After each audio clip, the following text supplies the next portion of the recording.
Good afternoon, everyone. My name is Lori Goldberg, and I'm the founder of Americraft Imports, which is a craft beer import and distribution company. And I'm also the chair of the SME Entrepreneurs Committee here at AmCham. If you look around today, everyone is wearing a badge, and they're different colors. You'll see that the yellow color is for committee chairs, blue for members, red, you see Rob is a board member, he has a red badge over there, and the gray badges are non-members.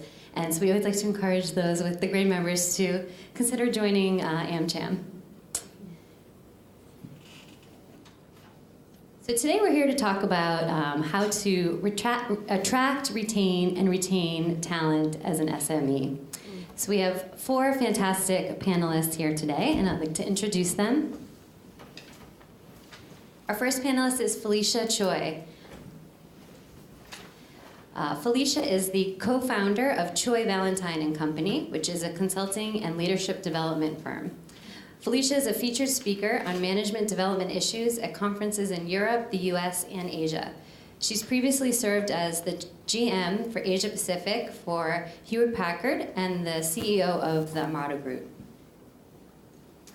Our next panelist is Bianca Wong. Bianca is actually the chair of AmCham's Senior HR Forum, and she is also the Group Human Resources and Corporate Communications Director for Jebsen. Bianca is responsible for the overall strategies and programs related to human resources across all business units, as well as internal and external communications at the group level. Prior to her current role, she was the Managing Director of North Pacific Human Resource Services and Asia Pacific Human Resource Information Systems for FedEx. Our next panelist is Nate Taylor. Nate is an enterprise sales manager for LinkedIn, and he's also vice chair for AmCham's Information and Communication Technology Committee. Nate has more than 10 years of international experience in a variety of fields, including technology, media, and geopolitics across Europe, the Middle East, Africa, and Asia. Leveraging this experience and his passion for disruptive technologies, Nate works with companies in Hong Kong to help them leverage LinkedIn's platform to build and market their employer brand, as well as find and hire the best talent. And last, we have Max von Polnitz. He is the founder of Secret Ingredient. And Secret Ingredient, if you don't know, provides a delivery service of fresh ingredients for ready-to-cook dishes with the easy cooking instructions included. And I think you all got a nice discount coupon sitting on your table from Max. Max has maneuvered his way through various hiring and retention challenges while growing his fantastic team. He's also personally helped me every time I had a problem finding interns or employees. I talked to Max, and he always seemed to have a good idea. So Max is full of great advice. So I'm going to turn it over to Bianca now. Okay, we'll do. So I'm going to be facilitating a discussion today, and there'll be lots of chances for all of you to ask questions. So maybe I'll just first turn to Felicia, and actually each of the speakers will spend a bit of time talking, giving some remarks. But let me turn to Felicia, and would you like to share some of your experience, particularly on the recruitment side, and how do you select the right people for a company, particularly for SMEs? Thank you, Bianca. This is one of my very, very passionate topic, because I believe that for any success of any business and organization, at the end of the day, it's not the CEO, it's not the COO, it's not the scientist, but it's actually the people who does the work. We call it feet on the ground. So I think it's absolutely important that you bring the right people into your company, whether you are Fortune 10 or you are Fortune 30,000 company. I mean, it really doesn't matter. At the end of the day, you have to have good people. So the question is, how do I find them? Well, I would start with, it's like, what do you want first?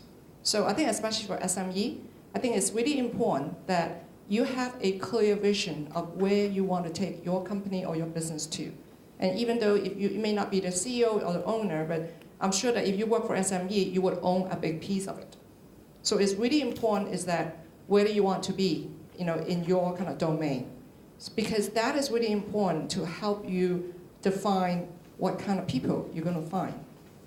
And then I would always start with, what is the most important with you? I mean, if you hire somebody, am I hiring someone to quickly come in and do a job for me in 3 months? Or you say, I really actually want someone to come in here and help me build something. So you need to define what you want. And tie to what's behind is, what your core value and your company's core value and core beliefs are. Because that is really important. What I'm driving at is that what are you looking for? Is it just mere competencies? Or actually on top of that, you want character and behavior as well. Because, just take hiring salesmen. I mean, a lot of times I want to hire someone who can sell, who can meet their target, who can quota. Now, do you want to hire someone who can do that regardless? I mean, as you can see, headlines over Hong Kong newspaper the last few days, and in China, all those things. Are those the salesmen you want? Or you say, no, I actually want someone who can sell, who really know how to sell even in a down market type of thing. So in that case, how do I find the right guy? Okay, so that's just one example.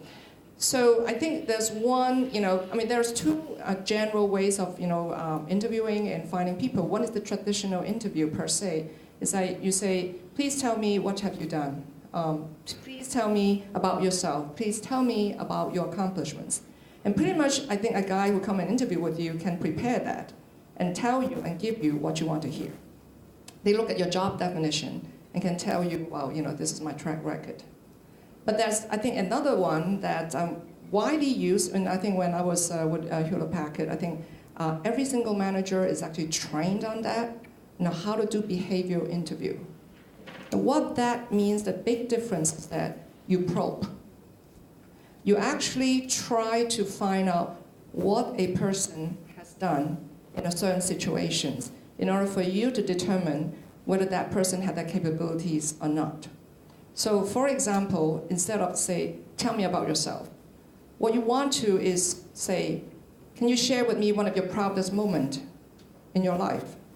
You want your question as open as possible so that because in that kind of open question, it allows you to find out whether this person is a thinker, can it think on the feet, how does it, kind of react to unprepared question and that kind of thing. So in terms of the qualities that you want. So remember, most important is that you need to set your criteria. Then you design your questions according to those criteria. It's really, really important. And on your criteria, you need to prioritize them as well. So for example, do you want a team player? Or you say, no, I don't need, that's not as important for me. I just need someone who come in, heads down, and do the work. So those are the things that you need to define first in order for you to help design the right question so that you can then find the right guys. So it is not as simple as it seems, because I think a lot of the times what I've seen is that on a typical interview, the interviewee would be busy preparing, what kind of questions I'm going to be expecting. But actually, I recommend that equal amount of time and effort needs to be gone into the interviewer as well, so that you can prepare the questions. And so I think, I just want to make sure I don't run into other people's time. So I think at the high level, that's really important that, number one, set your value, then set your criteria and prioritize them. What kind of people do you want in order to achieve your end goal and results? Then you design your questions. And the design principle is that you will find out how a person do and react in a certain circumstances or situation. And you will name those in order to help you find out, is this the guy that I want? Okay? Okay. Yeah. Thanks, Felicia, for sharing about how to prepare for an interview. So often we overlook that because we just say, well, let's get in the people, and then we just ask questions along the way. So that's very interesting. However, one thing was how to prepare for the interview, but how do you at least get enough people at your door to be selected for the position? So, Nate, would you be able to share some experience on how an SME would be able to broadcast that company, the positions opening further, and maximize the source of candidates? Sure. Talent and hiring has really gone through a lot of different evolutions over time. I mean, start all the way back at the Industrial Revolution, how that changed people being rural, moving into urban settings, all the way to the big push for university grads after the war, World War II. Today, things are changing again, and it's how are we going to get these people in? Well, it takes a completely different approach. So does everyone here know the company I work for, LinkedIn? Anybody not know LinkedIn? Okay, good. What we mainly talk to customers about, and it's everything from a startup all the way to a Fortune 500 company. We talk about the difference between an active and a passive candidate. So 20% of the market is actively looking for a job. People that are either unemployed or unhappy in their job, and they're actively looking. And our traditional methods of recruitment, such as job boards and ads that are out there, those are only tapping into 20% of the talent market. Well, companies are starting to discover that's just not sufficient for them. They need to find the best talent out there, and having such a small pool just doesn't work. So how do they do that? How do they find what we call passive candidates? All of us in here, happily employed, we're passive candidates. And we've just done a study here in APAC and in Hong Kong, in fact, that 76% of the passive candidates, which is 80% of the total market, would be open to a job opportunity if presented in the right way, and if it was a targeted job opportunity, meaning that it met, for my skills and my talents and my interest. So the question is, how do companies do that? How do we get to these passive candidates and get them engaged? Because they're not on job boards. They're not going to your websites looking there. They're busy being successful in their jobs. And the way that we do it at LinkedIn and we help companies is because of our platform. Our platform is where professionals are going to connect with other professionals, and they're spending their time on that platform doing things related to their job. And that's the place where we give companies the power to find and attract those right people. And one of the key tenets of it is employer branding. So I'll ask John, I'll ask you a question here. Coke or Pepsi, what do you prefer? Coke. Who would you rather work for? Coke. Why? Better brand. Better product brand. So what's just happened there is he has made a lot of assumptions about the companies. And this is what happens in the workforce, especially with the passive candidates, is that assumptions are being made about what the company is based on sometimes not factual or not accurate or not complete information. So you get someone that's out there and you're trying to find this talent as a startup or as an SME, and you want to get the best person because, as you said, right, it's the feet on the ground, especially as an SME, every hire you make is so important. We need to make sure we attract the right people. So let's get rid of those assumptions and talk about what is the DNA of your company. So if we look at Coke and Pepsi. Pepsi, they're in number 2, and they're always trying to play catch up. So because of that, they're having to be very creative. So they attract very young, very outside-the-box thinkers, and they've kind of created a fun Silicon Valley-style atmosphere and work environment within their company. Coke, always in the lead, very traditional, very conservative, playing defense. They're going to attract a very different type of talent. If you put a very young, new college grad who wants to change the way things are done, has got some great creative ideas, you put him in Coke, he's probably going to be stifled. Put him in Pepsi, he's going to blossom. And this is important about the employer branding piece, is to tell the story of the DNA of your company. What kind of talent is going to be a good fit in your company? Just like she said, do you want a salesperson who can hit target, or do you want a salesperson that fits your values as a company and your mission? And so what we focus on is how to build that brand, talk about the values, talk about the missions, have other employees give their testimonials. How fun is it to work at this company? What are some of the cool things I can do so that me, as a candidate, when you approach me, I have a job. You have to be able to sell me on why leaving my current job as a passive candidate and coming to your company is going to be my best move. And building this information is the way to do that. And why would this be important? Because if you are talking about, let's look at Google. Everyone want to work for Google? Everyone think Google's a fun company to work for? Ping pong tables, pool table, yeah. They do a brilliant, and AmCham. They do a great job of employer branding. And they approach it in the same way that they do as their product branding. Because it is so important for them to get the best talent out there that are Google-like, right?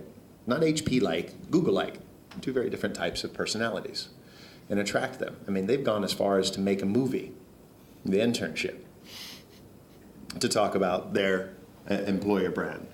And when you have people that are engaged with your brand and they understand what you represent and what you stand for, they're twice as likely to respond to a job offer. They're twice as likely to engage with your recruiters when you reach out to them. So when you're building your business and the SME is growing, don't forget to put some focus on that story about who your DNA is and what it is. I think it's extremely important, as important as your product and your services. And just to give you some examples here of some companies, these are some larger companies, but the power of social media and the power of being able to engage this passive talent completely upends the way that recruitment is done. So for example, Walmart built their China team 100% hiring through LinkedIn, didn't use any other method and didn't have any additional cost to their recruitment. AirAsia, they went into India, same thing. They hired their entire Indian operations without $1 spent on recruitment. And it's just the power of this and the brand and building that up that allowed them to do it. That's all I'd say. Yeah, thanks, Nate. And Max has a lot of experience in hiring and retaining, potentially, the employees in your organization. So would you mind to share with us some of your personal experience? What are the challenges that you faced? Yeah, thanks. So I'm the startup among the bunch without the suit on and the polo shirt. But hopefully I can give you kind of some feedback on the challenges we faced and what I'm doing to try to build up our team, and particularly in the younger generation. So the sub 25-year-old group, right, college graduates in Hong Kong. To give you an idea just of the business in general, right, we've got 15 employees, and I've got employees that are current. We have 2 interns right now. One's 19, one's 20. We have a couple logistics managers. They're all 24, 25, and they manage people. We have chefs that are aged between 25 and 27. And then we have kitchen and operational and delivery guys that are ranging between 40 and 55. So you think about it as me as a CEO, the dynamic of having a 23-year-old managing a 55-year-old. We have that. So I'm going to talk a little bit about that and about company retention and how to retain a 55-year-old versus a 24-year-old. And I'll talk about how I look at attracting 22-year-olds in general, and what I've found is totally different in that generation. Granted, I'm probably part of that generation. But so I think first and foremost, I'm just going to mirror some of the things that have already been said. One, we pretty much focus solely on our brand to do our hiring for the young generation. If possible, I want people to send me emails to say I want to work at Secret Ingredient. I get about anywhere between 10 and 15 emails a week asking for jobs. So that the way we do that is yes, a lot through social media. It's through dark posts on Facebook often. We're constantly hiring. Even if I don't have a job, we're hiring. And so yeah, social media is one large component. Another large component is just branding in general, and using our customers. You know, the beauty of a product-based business is you can go to your customers and just say, hey, do you know anyone? You know, it's a very personal relationship, and we do that. And then as far as our hiring and the kind of recommendations I give, and this is when we're interviewing an intern or if I'm interviewing a new chef, there's kind of 3 questions that we're trying to ask. And that's one is, yeah, it's about your skill set and does it match what we need? 2, do you have a passion for my brand and my product in some way that separates you from the rest? The amount of applications you get that are just these standard cover letters, especially from the 23, 24-year-old subset who are sending out, you know, recruiting letters to like 60 companies, right? Really easy to just say, okay, none of you are interesting. So when we do a job post and we get 50 applications, I'd say I just spoke to our head of marketing and she said 1 in 20 is acceptable because 19 of them, they don't even answer our questions. So we'll clearly say in our job application, you know, explain to us, you know, why you like cooking, you know, explain to us a skill set dependent on what our job description is. And then finally, everything in a small company is about sales. So that's one thing we haven't talked about, but like from our employees, I don't care if you're chopping a tomato in our kitchen Or if you're a social media manager, you're getting me 20 new customers no matter what every month. So whether that's walking to the MTR with a flyer or on social media talking to all your friends to make sure they purchase, every staff member, no matter your age, no matter your talent, no matter your skill set, has a component of sales in their job. And if you can't do that, then you're fired. And that's one thing that I do is I watch. If I see that people react negatively to sales, then you can't stay in our organization at this level, right? We're too small to have that sort of person. Even if you're great at your job, it doesn't link with my vision for what I want out of our staff. And then I would say, so just to add to that, for the young retention, it is super hard. I was just joking before, I have monthly finance meetings with the whole company. So I literally will sit with everyone and share with them revenue. I'll share with them some of our branding initiatives, some of our sales initiatives, so that everyone, whether you're a 19-year-old intern or a 55-year-old, housewife helping us as a part-time on a Sunday chopping vegetables, you get a sense of the larger business at hand, so that it's not just you doing your job, but you start to engage with the whole company. And then from the intern standpoint, it's crazy how you get questions around like how your profitability, how you're spending 8% on sales and marketing. I think you should spend 15%.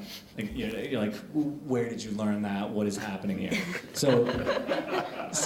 But at the same point, I think what I try to do is give people, as much as I try to provide a feedback loop for our customers to say, hey, I didn't like your product, or I love your product, and find ways for them to share that on social media, we try to do the same thing with the staff. Let them give ideas and then try to implement them, even on just a very small basis. What I've found the most effective thing is having a 23-year-old say, what do you, simple stuff. I'd like to, what can we swap brown rice for white rice? This is relevant to my company, but probably not yours. But just basically taking the smallest little detail that you can change and then giving them credit for that. That I've found has the strongest retention possible, because they really feel that they are helping the company and it's not just their small little job. So I think every month I try to do one initiative where one of the employees does something that they see happen. As simple as a Facebook post, right, that they created or that they drafted. That could be the cheapest form, to some even higher, where it's really changing the operational component of the company. But I can talk more about the retention piece, but at the end of the day, so much of it comes down to motivating them through our brand, inspiring them to try to do more than just their jobs, and ultimately that everyone is focused on sales and growth, because we're a small business, and if we don't grow, then you're out of a job. So it's a pretty simple sales pitch if you can do that in a motivational way without demotivating them. Thank you, Max. Let me follow up with a few questions, and maybe one for Nate first. And how do you think an SME, through LinkedIn or through other social media or traditional channels, how do you think an SME can stand out from larger corporations to attract candidates? Great question. From the point of view of the LinkedIn as a platform, we're an equalizer.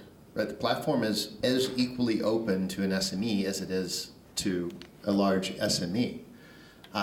Your ability to reach these people, large enterprise, your ability to reach these candidates and reach out to them is the same. It's equal. They don't have any more access than you. They don't have any more of a grand story to tell than you. So you stand out by doing it, by defining really who you are and aggressively going out there in the market and telling that story and finding the people with that story that are going to be the best fit for your company. Because also SMEs, you're going to talk to a different type of person than an enterprise would in a lot of cases. Some talent will be happier working for an SME. Like, I've never worked for a really large, huge enterprise. I don't think I would be able to handle the bureaucracy very well. But that's just my personality. So SMEs speak to me more than they would to, let's say, one of my counterparts who will only work in large organizations. So I think using platforms like social media, like LinkedIn, gives a equalizing platform that, you know, it's all fair game. The guy with the best story and the most aggressive approach is going to win. Okay, thank you. And since you mentioned it, Nate, about identifying the right person, so maybe I'll turn to Felicia, because you've had the large corporation experience, and now you run your own SMEs as well. Do you find any specific competency that's consistent across for SME that you think that's very important when you're looking for a person? I think that's a really good question. I think very often, actually, I see a trend, especially I think in the US, a lot of the young people, young graduates, I mean, compared to, let's say, even 10, 15 years ago, always I think the hit the jackpot is that you go to one of these big company to work for and then, you know, a lifelong career type of thing. But now it's actually not the same. You know, everybody actually want to work for a startup company. And I think, you know, for a couple of reasons, I think Nate mentioned that. I think today's generation, they like a lot of freedom and flexibility to express themselves and to make a difference. And most of the time, they feel that in a small, you know, in an SME, they are given that kind of opportunity. So I would say that, you know, number one, you know, in terms of, you know, the kind of common theme that would come up for young people want to join SME is that they really want to make a contribution. They want to be seen, they want to be heard. So they want to make a difference. So they really rather want to be a big fish in a small pond rather than a small fish in a big pond. So I think it's important to then, you know, when you sell your SME, I think even with a 15 people company, but I think if you sell that, you know, kind of opportunity, you can attract the right people, you know, for that.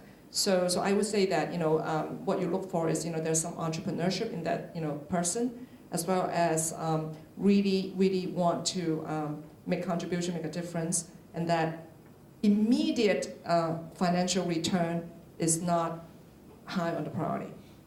And I think that's, you know, there's some people who really want that, so I think you would go for a larger company and also for security. And I think also you want to look for someone who has the ability to take risks, to calculate risks in order to join an SME. And what I usually find that those are the people who are actually quite confident about themselves, who believe in themselves, thinking that, well, if that doesn't work, I always can make it work in my second venture. Whereas I think people tend to want to join a bigger company or more established is because you know, their threshold for taking risk is less. They can't afford to for some reason or the other. So. Thank you. So tapping on the motivation is very, very important. Interesting. And so I was actually really amazed, Max, that you mentioned each day you receive how many resumes as writing? Each week. 15. So what do you think you've done right to have people writing into you? And also very interesting that you actually require people to answer some questions beforehand. So why did you do that? I mean, it comes back down to what I think Nate said. I mean, I'm in the lucky business because I'm a product-based business. But I guess, you know, I should say a consumer-facing product. Every business is product-based, but we're consumer-facing. And that allows people to engage with the brand, and as a result, just like you just experienced with Coke and Pepsi, the willingness to want to work there. I think that is very important. Building a brand, and I had to do it yesterday, I had to give a talk around building a brand people love, and it's really hard to define, you know, how to do that.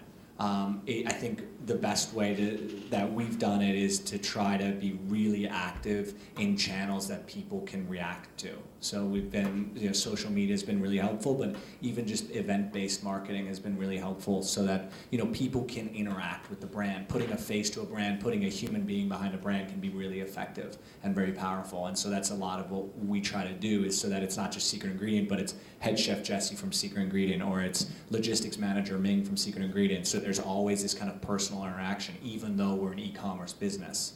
And a lot of people see a lot of value in having an e-commerce business where you can kind of sit in your ivory tower and fulfill shipments and do what you need to do. But at the end of the day, to build the brand behind it, it still comes down to the people. And I'm not just talking about employees, I'm talking about your customers and just that interaction that needs to happen.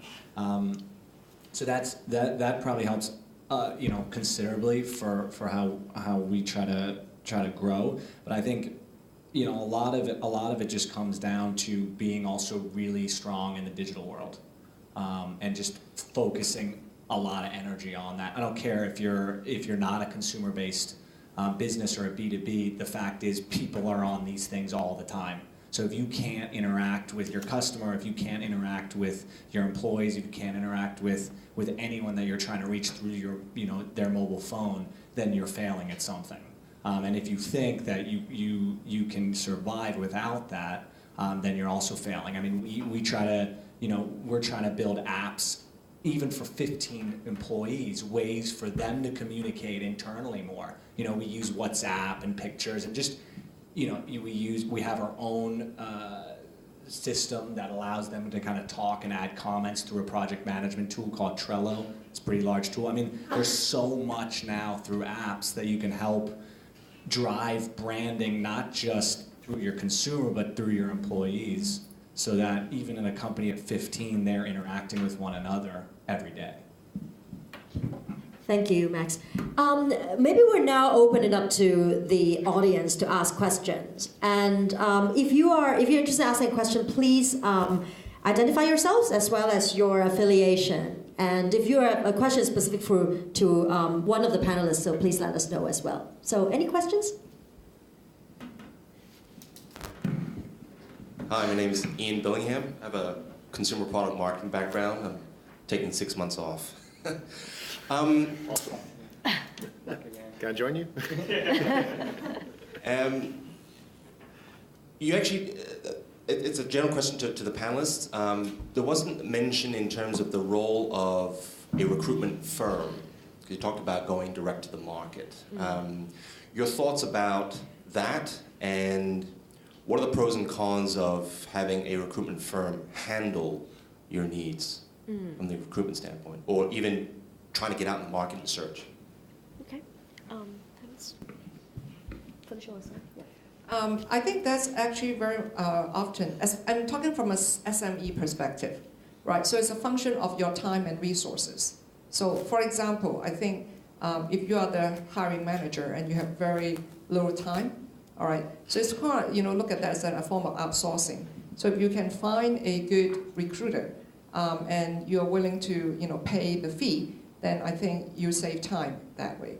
But when I qualify that as I find a good one, meaning a one, again, that can really represent you to do the screening. Because at the end of the day, they will bring the right guy to you, or right gal, and you make the final decision. So I would say that it really depends on, your resources and your time, that include that.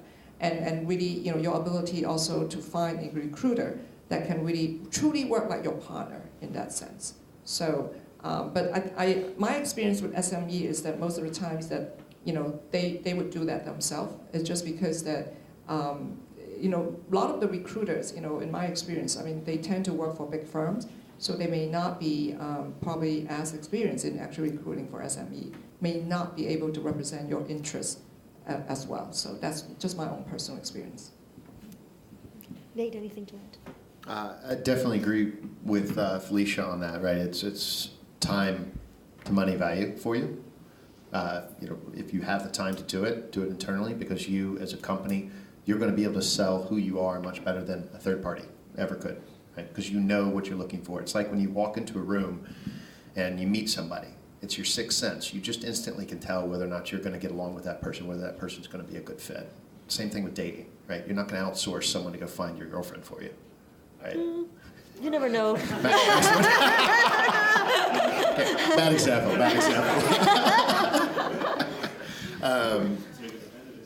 Yeah, so I would agree with Felicia on that. Yeah, so I think we got a new startup idea here. And when it comes to the way we interact with them as a company, agencies are our biggest customers. They use our tools. So again, I think it comes down to, do you have time to do it? If so, great. If not, outsource it. Well, just actually want to build on that comment. Agencies use LinkedIn. I mean, I've been searching. They're horrible. They do not represent their client because the stuff they put on is generic, and that just puts me off. Yeah. Yeah. That's just a feedback Yeah. on the point. Yeah. But to the point, they don't represent the interests of the business all that well. because they've been grandfathered into having retainers for big blue chips, and they become reactive. I'll react to that. So, my name is John. Thanks for picking me out, Nate. My name is John Ayres, and we actually, the company I founded, which is an SME, we run SMEs, and we advise them, and we also find talent for them. Usually the talent is at the very end of that line. The reason being, the biggest issue in recruitment isn't about skill set, expertise, and education. It's about DNA match to your firm. So to truly get to that, you've got to spend more time with that person or understand the company better to really get to that cultural or values match. One way of doing it, by the way, in Accelerated, which we do for our company, is we disc assess each person who joins us to see where they sit within the personality style, because each of our clients on the consulting side has a slightly different personality, and you've got to make sure that if I'm a driver, I don't try and force someone into something because their personality style is different to mine. So fundamentally, I completely agree. I think one is, and I do agree, Felicia, that it is definitely a time value of money, of how much time you want to allocate to doing it. But fundamentally, the issue, and this goes back to one of the questions I was going to ask, both our company, most of our employees are 45 and above because we bring resource and expertise on advisory interim management to SMEs. So my payroll is pretty hefty every month. It's not hiring what you'd expect an SME to hire, but of course that's why we work with SMEs. So, but the challenge we have with most of our clients is SMEs look at people as an expense, not an investment. And that goes back to your point again about culture, and it's truly that, especially when you're starting out. And I'm the same. I look at it going, how can I maximize value? The question for me and most of our clients is, you come in and run our company for us. You're an interim COO or you're an interim business development person. But us working our clients through the journey of switch from seeing people as a cost to seeing people as an investment. I'll also, sort of, I'd say 20% of our revenue comes from search. Most of it's from advisory and interim management. But that shift for SMEs is very, very, very challenging. And to your point, Max, your people, everyone has to have an element of sales in them because, and especially today, your company, they represent your brand. They've got your name all over them. I guess my question to the panel is, and by the way, I'm a big proponent of LinkedIn. We also have it. My question to the panel is, how do you start to educate SMEs in a more constructive way of moving from cost to investment in people? Max, you wanted to share your experiences? I mean that's definitely, I think, a luxury in a sense. I mean, I'm not sure. I mean, the biggest struggle I have as an owner of a small company is balancing short-term and long-term investment, and I put people in both of those buckets. And most business is cyclical, right? A lot of consultants look at your business in a very linear manner, and they forget, no matter what business you're in, that there's cyclicality, and sadly, even your variable costs often come down to your people. So I think, I often, the best way that I try to manage that is to kind of say to myself constantly, okay, if that person was not here, how would that impact not just the culture of the business, but also the sales of the company? At my level, it's small enough where, you losing employees impact sales in that sense. And that's how I can make the decisions on whether or not they're an investment or a cost. But sadly, I'm so small that everything is a cost. Yeah, so I have a group of investors who put a lot of pressure on our bottom line and our growth, and so they're constantly looking at people as a cost. So my hope is that I can, as we get larger, maybe that'll change, but it probably won't. I don't know how to tell you how to convince an SME, but someone much smarter than me once told me that the only sustainable competitive advantage that any company can have is its people, right? Technologies come and go, fashions come and go, trends come and go, but it's the people that allows the company to reinvent itself and to continue to be competitive. I'm agreeing. That's what we do. I mean, we hire very, very experienced people, right, 25 to 30 years experience. So that I completely get. It's just that mind shift on the other side, because fundamentally, paying someone $15,000 a month or paying someone, one of our clients, for example, spend all their time hiring lots of people at XK or at 10K. I'll give you a random number, 10K. Right. When they could hire one person for 80K versus 8 for 10, and actually you've got less management overhead, you've got less management time, and that shift, that mind shift, is definitely a challenge. That's kind of where I'm going with this. Felicia, your insight as well? Yes. I think at the end of the day, for SME, I would say that what my own experience is to really help them to look at, return of investment, this whole concept. And normally, I think when you look at the direct cost of, let's say, the people that you hire, you're actually competing with the other costs of the company as well. I mean, like Max was saying. And I think what would be helpful is to help them to look at, for example, if they have clearly defined goal, again, I always go back to that. Then you look at, okay, and this is, the pot of money that I have. What should I put on it in terms of always link it back to a time and what I will get back in return, and help them to position that. And the example that you quote is a very, very true one, that a lot of the time, I think if you can help them do it as a function of time, hopefully it will become obvious to them that, heck, if I get this 80K one, I'll get there faster and cheaper, right? So, it's rather than just focus on the people per se, but it's really overall how you manage the business. So, yes. Maybe. I'm Rob Glucksmann. I run a company called Whitgang Fires Limited. I've been in Hong Kong for 26 years now. My company is grown, shrunk, grown, you name it. I've been in multiple businesses. I've been successful. I've had a couple of spectacular failures. Maybe it's just me, but that's a great theory. These are great ideas. LinkedIn has been huge. It's a wonderful thing, if only for keeping in contact with people all over the world who might be a future resource you would otherwise have lost touch with 20 years ago. But I still have the whole issue. You can talk about return on investment. You can talk about value all you want. But on the 30th of each month, I still have to try and make payroll. Okay? So the theoretical side is great.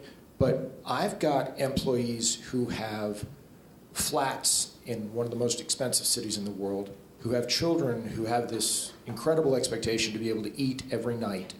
And I have to make payroll, okay? So I have to pay my rent.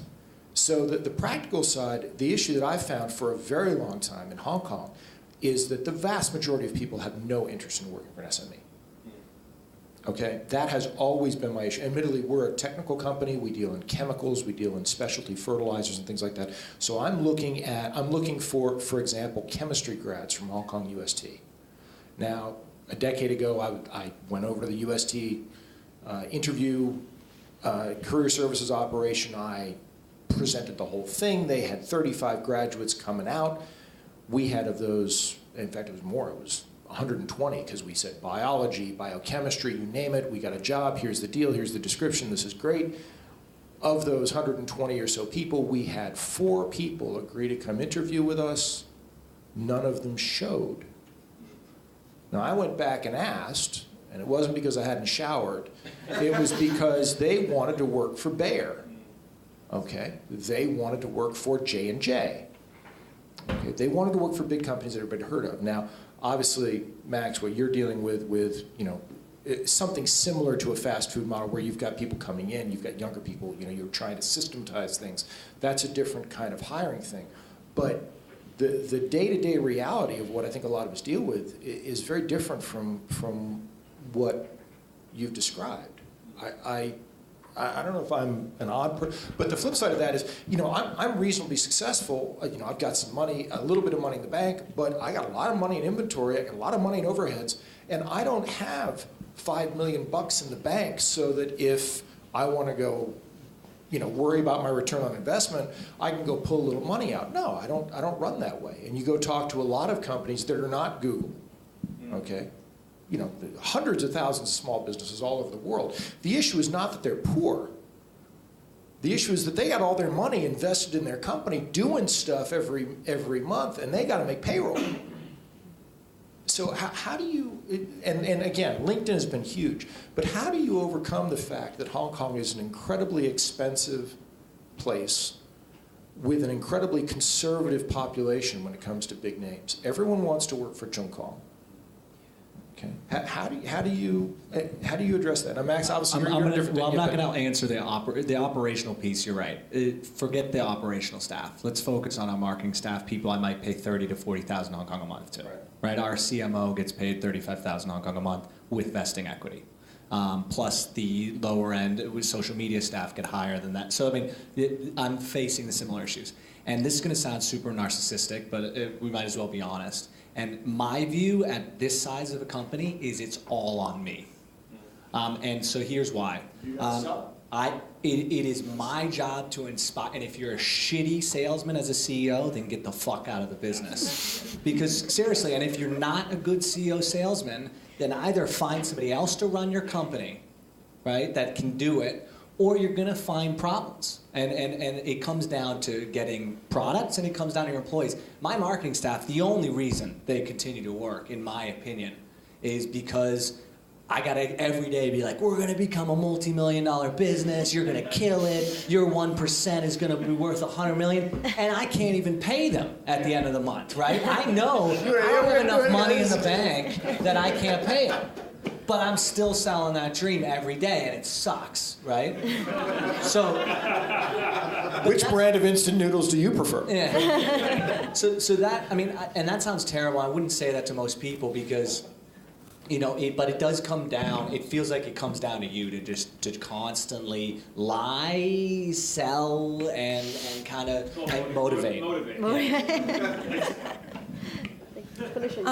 I think. One of the things that I went back, in the beginning, my remark is that, again, it goes back to, what kind of people you want. So clearly, I think I absolutely agree with you because I work with the UST students, as well. Now, that kind of culture is very, very ingrained in Asia. And that's something is really, really difficult. You can almost think about, as an SME organization, can we do something about that? Because I think that kind of culture is very, very ingrained in Asia. Not just Hong Kong, it's in China, it's in Japan, in Korea, all big name, and it's because of the past.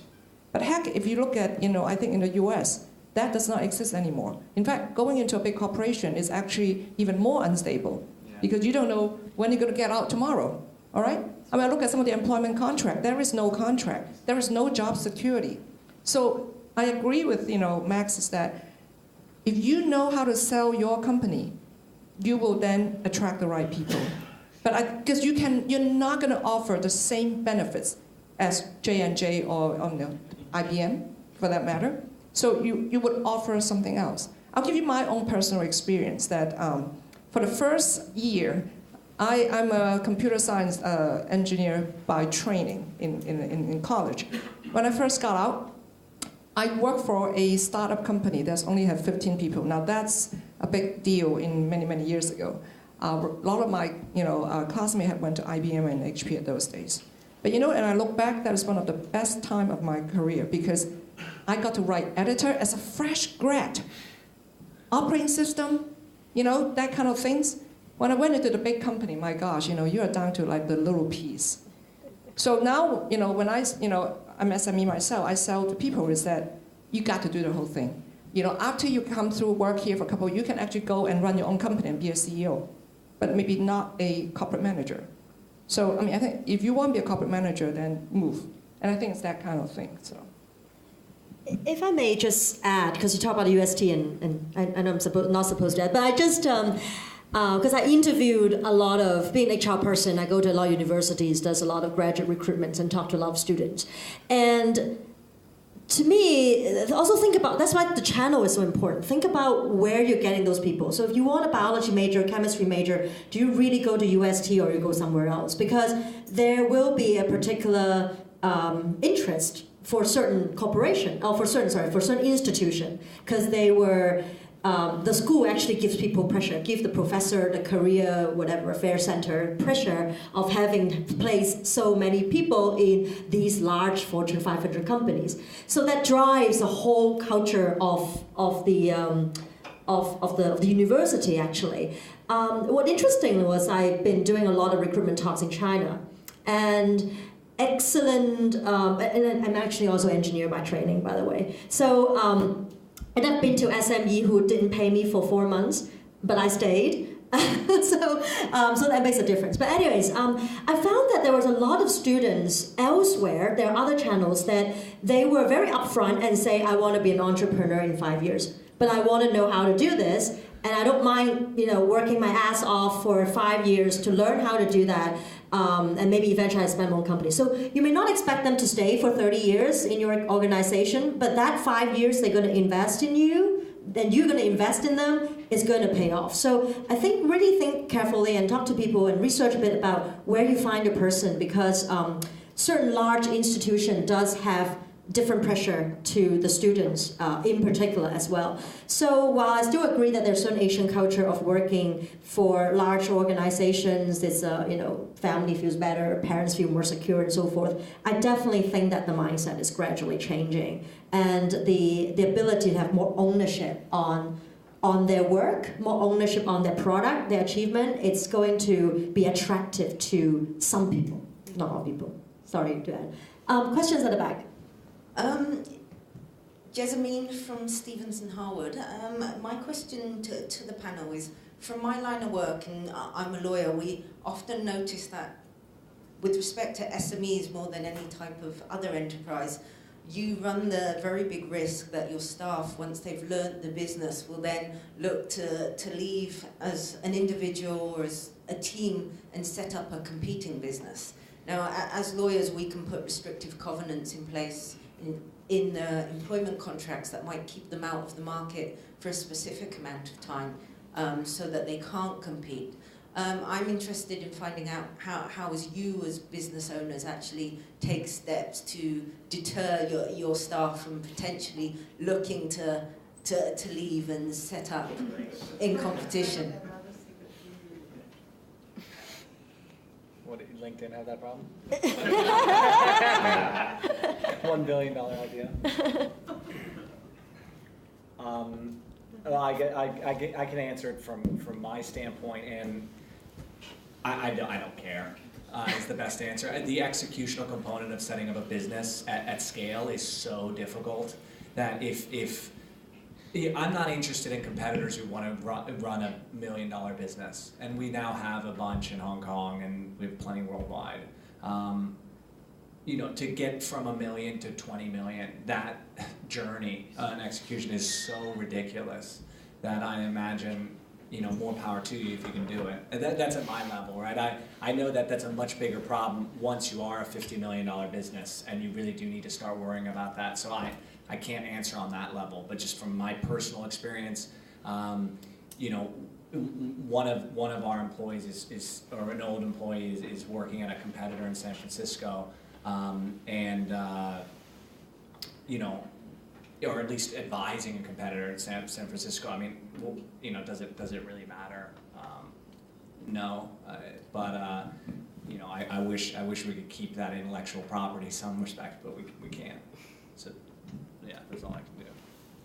I totally agree with you. I mean, I don't know a whole lot of examples of people who've left SMEs and the next week started a competing company and put them out of business. It's just the execution is really tough. The other side of it is the more competition, the better. My experience, I think in my line of work, actually that is quite common, I think, in the industry. But my own personal belief is this. I think as an SME, I felt that, I believe that the market is huge. The market space is there.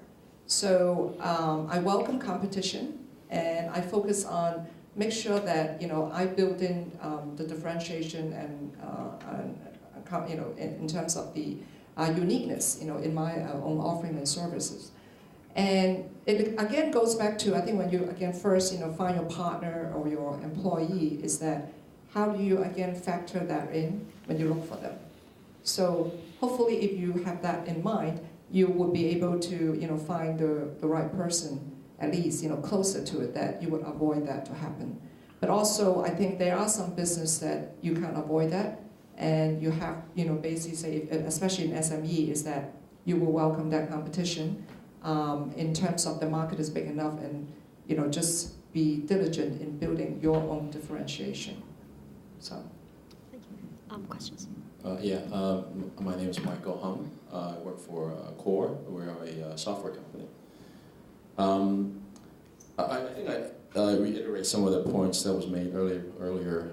We're in a fairly unique business these days because back probably about 13, 14 years ago when the dot-com, everybody wanted to jump into doing IT and all the fresh grads want, 30K. Now nobody studies IT in Hong Kong, almost. I think there's so few in between. So I agree with all the principles, the fact that you need to differentiate yourself, the fact that, we've been lying to our staff about how great the company's going to grow for the past 5 years. No one believes me anymore, right? So we used up all of those credits. and honestly, I think most people that comes into our company knows that, if they come to our company, they're not going to expect us to be, LinkedIn tomorrow. And it is true that most, anybody study IT these days or whatever it is, engineering, probably prefer, whoever that's left are probably so risk averse that, because anybody that's open to risk is probably in finance or something else, right? At least in Hong Kong. So I still struggle because, by adopting those principles, what you have, selecting the people that fit into your DNA. We're really shortchanged in terms of candidates. Right? So we have very few to sort of choose from, and then you're saying, let's be even more selective and find the right people. That's left you with like 2 people in Hong Kong. So I, going to a point about, well, what about, doing more marketing, investing a lot? Well, being SME, by definition, you don't have the deep pocket to have 2 pool tables in the office, right? So I still struggle, and although I do agree with a lot of what's said. So, Nate, do you want to supplement a bit, or given your IT background? Yeah, my IT background, that's always kind of been a problem here. Everyone says Hong Kong's a great place to get a CTO. Everything else, you go to Singapore. So actually, that's what we see a lot of our IT customers doing, actually. They're searching the world for Hong Kong expats and bringing them back home. Right? If there's only 2 people here to look for, we're going to have to look somewhere else. Right? Because it doesn't matter what you do, how much money you have, there's still only 2 people. So you got to look elsewhere. Go to Canada, find someone who graduated from UST but is living in Canada, entice them to come back. I know that there's some great gaming software companies here that are doing that, or even some satellite companies here that are doing that. So I'd say if you only have 2 to choose from, you got to look somewhere else. We're the same thing. We do fertilizer, especially chemicals. We do a lot of work in China, we do a lot of work in Vietnam, but there's not a whole lot of demand for that in Hong Kong. That's for sure. And we do literally search the world. I just hired a guy out of Madison, Wisconsin, and I moved him and the family here. And it costs, but he's got to be able to generate. And fortunately, he's a sales guy, so I can do that. But the accounting team is local, the marketing team is local, the logistics team is local. Why the hell is logistics, this massive world center of logistics, so dang hard to get decent people? But that is a constant frustration. But the other thing that I would say, I decided a few months ago that much as I love LinkedIn and Google and a few other things, I was going to stop reading about them. Because, because you have to define what success is for you. Okay? There are 12 people who are in their 20s and 30s who have made themselves into multi-billionaires. And there are billions of people who have made themselves miserable reading about the fact that they're a 33-year-old failure because they haven't turned themselves into a billionaire. So, and I reached a point 25 years out here last year, Lori and I have had this conversation, you start to take a little bit of stock. And you know what, if I had decided to do business the way some of my competitors do in China 25 years ago, I would own this building. Okay? We do business the right way. Okay? We don't cheat, we don't steal, we don't pay kickbacks, you name it. And no, I don't own this building. The flip side of that is I can look at myself in the mirror in the morning when I'm shaving. So you have to define, I think it's very important to define what success is for you. And that doesn't solve your hiring problem, but if you want to be here and you want to be in IT and you're being reasonably successful, I think that's a big deal. I agree. I think one of the things we call them, I call them CEOs, Chinese educated overseas. And I think, honestly, it's a big target for this market because you want, if you're based in Hong Kong, you're invariably selling outside of Hong Kong. I guess there's a couple of exceptions, Max, to that, but in general, you're trying to build a brand out of Hong Kong and to even go anywhere you're outside of Hong Kong. So attracting the CEOs is very key to that. I'm also an engineer qualified and an ex-techie. I worked at Accenture, I worked at Credit Suisse doing Unix qualified guy, so I know tech pretty well. But to get that talent, you've got to go abroad, look for CEOs, because they won't just have the technology piece, but they'll also have language and a very good, rapid understanding of the culture. And that goes back into your DNA of what you talk about as a success. For me, the success of our firm is people wanting to come and join it, wanting to go and help other SMEs, and have the DNA aligned to that. That's success to me. The money will come with that. So that's how I look at it. So for me, I spend most of the time not just looking for clients. I spend most of our time looking for people to come and work for us. I hope I get to the 20 emails a week. I'd be delighted. Laurie, you had a question. I would just, back to the comment around getting talent around the world, just to give you an idea. I mean, my designer, I have a designer who sits in New Zealand, another designer sits in the UK, our development team sits in India, we've got a development consultant who sometimes works from the Philippines. You know, I don't think, I think the reason you set up a small business is because you want to be there, you as the owner. So forget the staff for a minute, right? If you don't want to live where your business is, then that's a mistake in of itself. Where you're going to find staff, you can get super creative in today's world. I mean, I have never met my developer in New Delhi, ever, and his whole team. He's got 15 guys. I'm flying out there in October finally, but the point is, it's crazy, right? 2.5 years. And the beauty of the world we live in is that you can trust people all over. Why do they need to sit right next to you? So that's at least how I look at it. I balance out people I outsource all over the world and people who live here. Any other questions? I mean, we talked a lot about recruitment, and I actually have questions regarding retaining staff as well. So I think some of it tested to what you guys talk about, where people are attracted, interested in working in an SME. So in your experience of maybe the unfortunate leavers in the past, I mean, what were the reasons of them leaving, and how do you learn? What did you learn from those experiences that maybe there are certain things you probe further, or there are things that you look for? So Felicia, you're going to share your experience. I think when people resign from your company, they always give you a lot of reasons. Typically, I have a better job. Company B pay me more. I got a promotion. But let me tell you, in general, the truth is that that person does not like to work for his boss. That's usually the main reason a person would quit.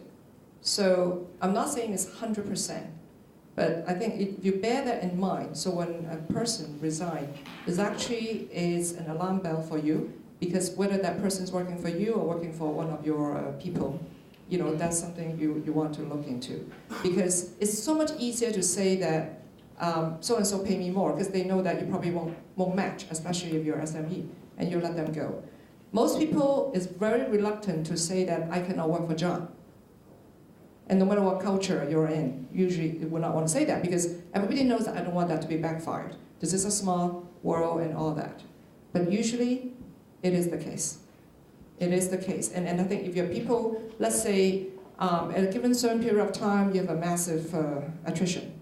That's probably time to look into, you know, how your company is being run, and you know, the team, your leaders or your managers. No matter how small you are, that's always the case. So that's my own experience. That usually it always goes back to the manager. Nate, anything to add from your side? And why people? Why people leave, and then what do we learn from that? So I definitely agree with you. Whatever reason they've told you is usually probably not the whole story, right? There's going to be something else there. From my personal experiences, I've seen culture be a big driver of attraction and also a big driver of pushing people away, right? In terms of coming on board to a company and expecting certain things and maybe not getting them. Not seeing advancement for their career, not seeing recognition for what they do and the contributions they make. You know, Max, I think you said a great part of that. Every month, you guys are doing something where you ensure that at least every person, from the intern all the way to a driver, is getting to do some initiative that is then promoted by you from the highest up. And I've seen that within the company I used to work for, within LinkedIn as well. To the highest levels, it's about the individual and the contribution, and that makes you feel like you're part of a mission and a team doing something worthwhile. And I see that exponentially increase retention rate. And I see companies that are very, on the other hand, that are very hierarchical, very secretive, and very compartmentalized. I see that they will tend to have higher departure rates. So, I think that's exactly my point. Is that's how the company being managed. Yeah. See, all that things you talk about is how the managers or the leaders convey to you, how how they make you feel a part of the company, involved, and make you feel hopeful that there's a future. Because how do you feel hopeful about that you're going to have a career in there, right? Mm-hmm. It's through them. So typically, when you lose hope, or you say I need more money, it's because you don't feel that you have a future there. Yeah. So and that comes from management. I also noticed in some of my previous companies that they pay less because they're so fun to work at. People are inspired to go there, and they're willing to take a pay cut just to go work with these types of people on this type of mission. So that's also a big advantage that SMEs can have over larger organizations, right? Like you said, selling the dream.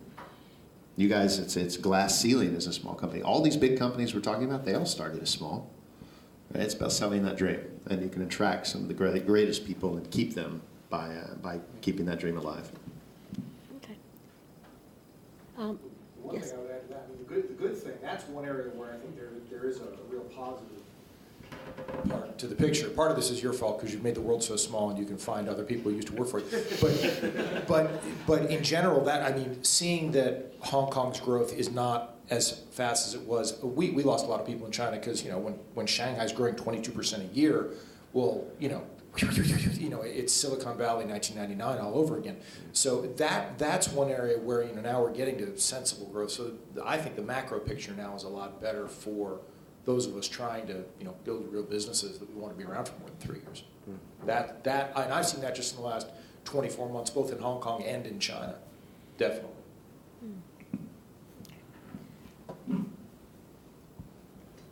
Any other questions? Okay. Is there any final remarks that each of the panelists would like to give? Maybe we'll start over you, Max. Any tips? Maybe you give one tip to the audience. Really good. Sorry, I swore earlier. I get very emotional about my company. I think my only tip would be, and that's maybe because I'm a salesperson, is just I don't care how big your company is. If you as the person leading it are not involved, in every facet at some point, then you're not doing enough.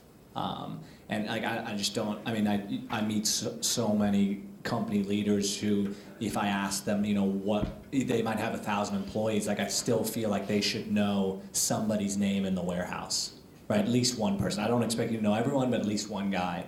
And that at least is how I try to run my business, and hopefully we'll be at 30 staff by the end of the year. I better, I know I'm not going to be able to know everyone, but I better know at least one person in each level, just because hopefully that reflects well on me, and that reflects well on how the employees appreciate your time. I just say create an inclusive environment at your work so that all of your employees feel like that they're part of a team on a inspiring mission. That'll keep them, and that'll, I think, also greatly increase your chances of attracting the key talent you need to take that next step. Know what you want, and then you will get what you want. So I think that's really important. So have a clear goal and vision for yourself, for your business, and then you will get the type of people that fits your goal and your dream. Okay. Thank you very much, panelists here. May I pass back to Laurie?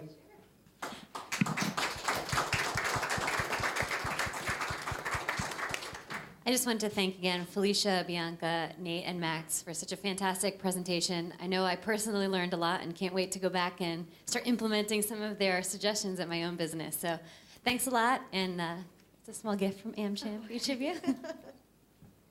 And thank you, everyone, for coming. Thank you.